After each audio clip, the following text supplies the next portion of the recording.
Hi guys.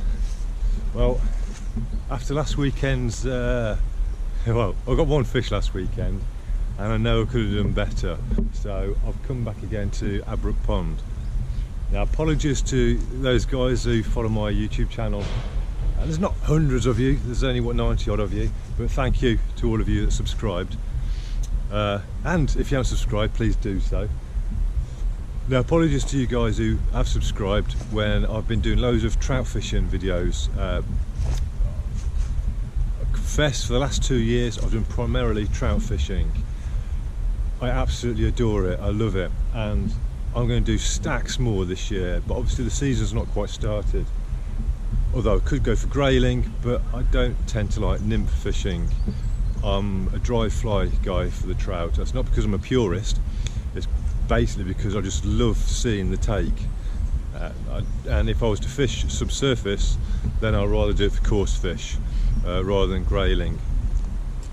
And grayling I'm not a great fan of, because I know everybody loves them and they are beautiful fish, but I catch grayling on the dry fly when I don't even mean to.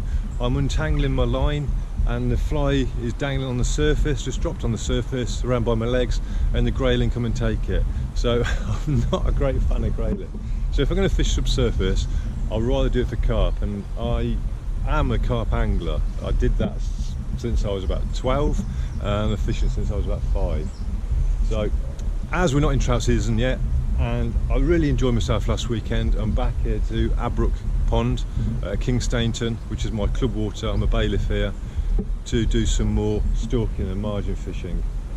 Now, I'll show you my gear. That's all I bring with me when I come day fishing. I don't bother with alarms or anything like that. I just have my 2 rods, I've got an unhooking mat, my landing net. I do have a waist sling if I do get anything of a reasonable size, rucksack which has got all my tackle in, and in the winter I bring a chair with me. I don't bother with the chair in the summer because I just sit on the floor and it's less to carry around. But in the winter, well, we've had rain, it feels like for 5 days constant, 6 days, it's just been all the time. The stream at the back of the pond is running high, so the ground is saturated, so I want a bit of comfort today. Right, I'll show you the pond. This is the swim I started off at last weekend, and I was fishing, I don't know where my finger's pointing, just over there off the margins, and I can already see there's some movement off those reeds. So I'm going to be putting another bait down there. It's only about 10 degrees, so it's not as warm as it was last Saturday when it started, but the fish do move around in here. We've had lots of rain, so nice low pressure. So I'm going to be trying down here. I will also be trying over there in the margins where the inlet is. And this is the back pond, the backwater of Abbrook Pond. It's split in half. If you come with me, I'll show you the rest of it. Nice thing about fishing at Abbrook Pond is there's no secret squirrels here. Everyone's pretty open about where spots are and what the bottom's like. It's a club water, you can get a guest day ticket to fish it. It's not an extortion amount. I think what the annual ticket's about £40. There's nothing really huge in here, there's about 4 20s, maybe 5 20s, and a lot of mid doubles, and obviously singles and things like that. Right, so this gives you a good view of the of Abbrook Pond. So obviously you can see the island, there's the reeds, and between the island and the reeds was where I caught the common from last weekend. There's a nice gravel patch, and yeah, so I'll probably be fishing that again later on.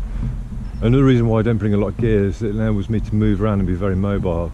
So this is the main pond, the front lake of Abbrook Pond, and then what we have is 2 bridges here. There's one here and there's one just through there, and the water is then connected to this backwater. And there you can see, and there's another lovely little margin spot just down here. The bigger fish tend to move into the backwater in the summer when the water heats up. This time of year there tends to be the smaller fish, but I'm not a great one anymore. I've done my time of sitting behind alarms with the bivvy days on end, and it's lovely in the summer, and I've done it in the winter. In fact, a couple of years ago I just did a week in a swim over there and I enjoyed myself. But really I enjoy stalking fish, feeding little margin swims and being really intimate and close to the fish. And I'll also talk about my rods in a moment as well, because they're perfect for the way I fish this lake. They're very old rods, but they've got a lovely through action. Right, I'm going to go back to my swim, bait up, set up, and then I'll come back to you guys. Alright guys, right, I'm all set up now. I've got two rods with me, but I'm only using the one rod. Sorry, I think you're a bit crooked. I'm only using the one rod because this swim is just too tight really to have two rods being fished. I could fish another rod over that side, but I'm trying to minimise disturbance and noise and movement. Not working very well at the moment because my friend the moorhen who plagued me last weekend, he's already picked up the hook bait twice. No, never mind, it's wildlife. I'm not going to complain. The fish will move back in anyway. I've baited up with some pellets, krill, I think they are, krill pellets. They tend to work quite well to bring the fish on. And then the boilers I'm using are sticky baits, Manila boilers, which have always worked pretty well here for me. The moorhen's about to dive again onto my hook bait. There are other free offerings out there you can take, but because and I don't mind if he takes one free offering, because once he takes one he tends to go away and eat that.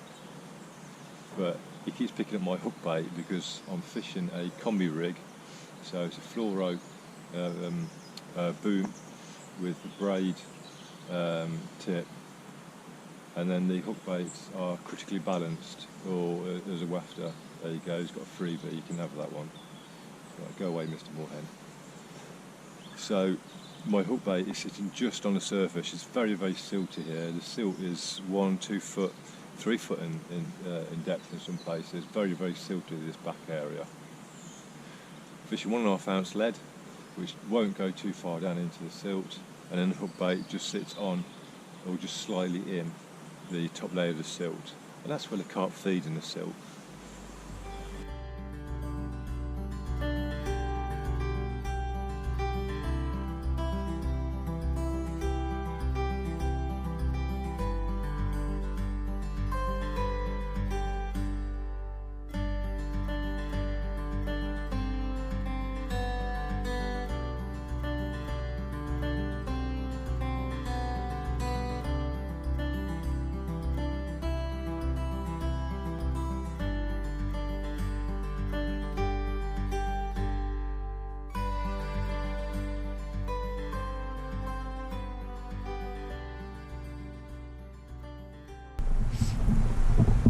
Hi guys, well it's about 5 o'clock now.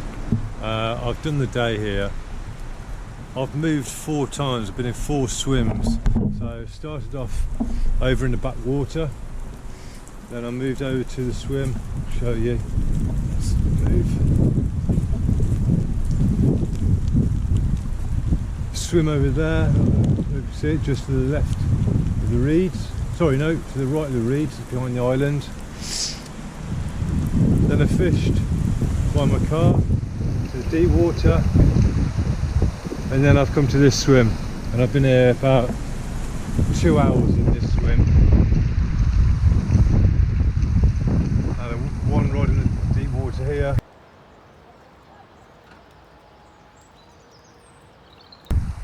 another rod in the deep water over there. Absolutely nothing. The weather is atrocious. I don't mind getting wet, but nothing's happening, not a single fish showing, nothing's been feeding on any of the bait I've put out. So I'm calling it quits. I'm going home for a shower. I'm not sure yet when I'm going to put this film up. I'm going to have a look at the footage. If it's pants, I won't. If you're seeing it, it's because I thought the footage was okay. But it's a blank. Yeah. Shame really.